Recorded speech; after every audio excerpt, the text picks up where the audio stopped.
मन 2 मिनट नहीं हुई लगा आराम से बैठा इन्होंने तो करी ना पता तो है नहीं लगे खाने मुझे पता ਹੁੰਦਾ ਹੈਗਾ ਪਹਿਲਾਂ ਵੀ ਚਲੰਗਾ ਚਲੂੰਗਾ ਇਹ ਮਾਰੀਆਂ ਡੰਡਾਈਆਂ ਮੰਗੋ ਨੱਚਿਆ ਤੇ ਬਰਸਟਾਣਾ ਲੈ ਕੇ ਪੈ ਗਿਆ ਤੈਨੂੰ ਕਿਆ ਪਤਾ ਹੁਣ ਸ਼ਾਮ ਨੂੰ ਐਂ ਥੋੜੀ ਪਿਆ ਦੋ ਇੱਕ ਪਿਆ ਕਾਂਜੜੇ ਪਰ ਉਵੇਂ ਮੁੰਦਾ ਸਿੱਧਾ ਹੋ ਜਾਂਦਾ ਮੁੰਡਾ ਸਿੱਧਾ ਹੋ ਜਾਂਦਾ ਜਸਵੀਰ ਮੈਂ ਜਾਣੇ ਨਹੀਂ ਆਪੇ ਮੁੰਡਾ ਸਿੱਧਾ ਹੋ ਜਾਂਦਾ ਦੇਖੀ ਦੰਦ ਪਾਪਾ ਨੇ ਥੱਪੜ ਮਾਰਿਆ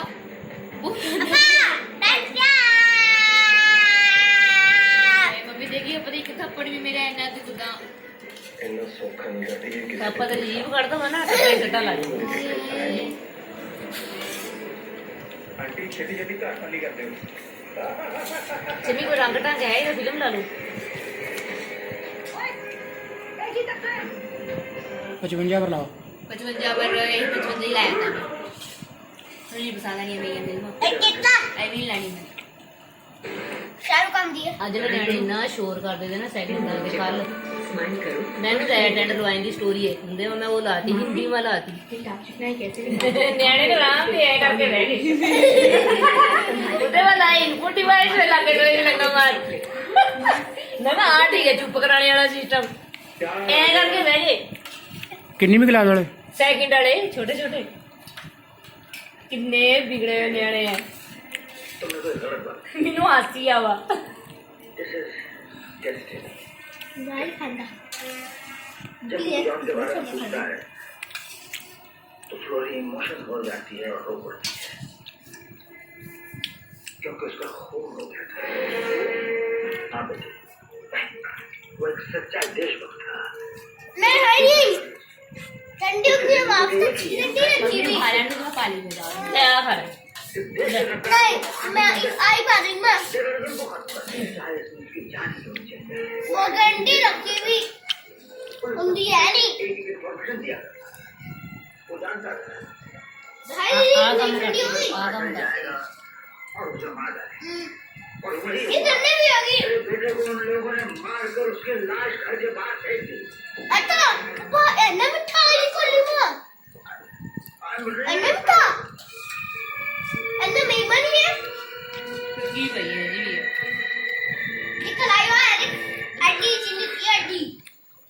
हेलो मैं सूरी प्रकाश बाबा तो मम्मी है ओए पालो मैं अभी आता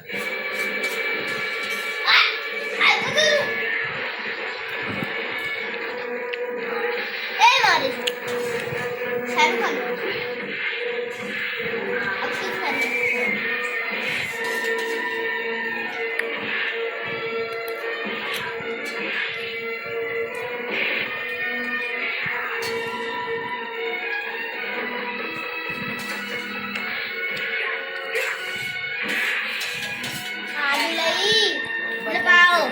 देखो गर्म है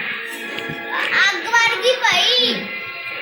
ठंडी है आग वर्गी ठंडी है ऊपर से खाना ऊपर ऊपर चमचा गर्म है वो आ ले चमचा ए खाओ ऊपर दे ए खा इले में खाने में सारा दूध लग जाता है ए चक के खाओ थल्ले ते नहीं खाना ਉਹਨੂੰ ਖਾ थाली पोछ लो ये रिवाज है नहीं चलो ए नहीं बेटे दूध थोड़ी खाना ये है पर है मैं दूध खाना तो घाट के रख दूंगा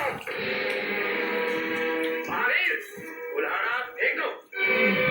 हल्के सड़के नहीं मैंने कहा फेंको कहा नहीं फेंक दो वरना मैं बर्बाद दूंगा Don't shoot. रुक जाइए जरा साहब रुक जाइए मैं टुकड़ा टुकड़ा कर दूंगा रुक जाइए जेलर भी बड़ा गुस्से में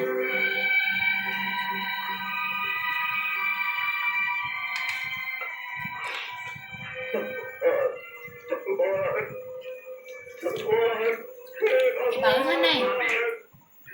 तुम बार बार ऐसी हरकत क्यों करते हो? तुम जेल से क्यों भागना चाहते हो? मेरे सीने में आग सुलग गई है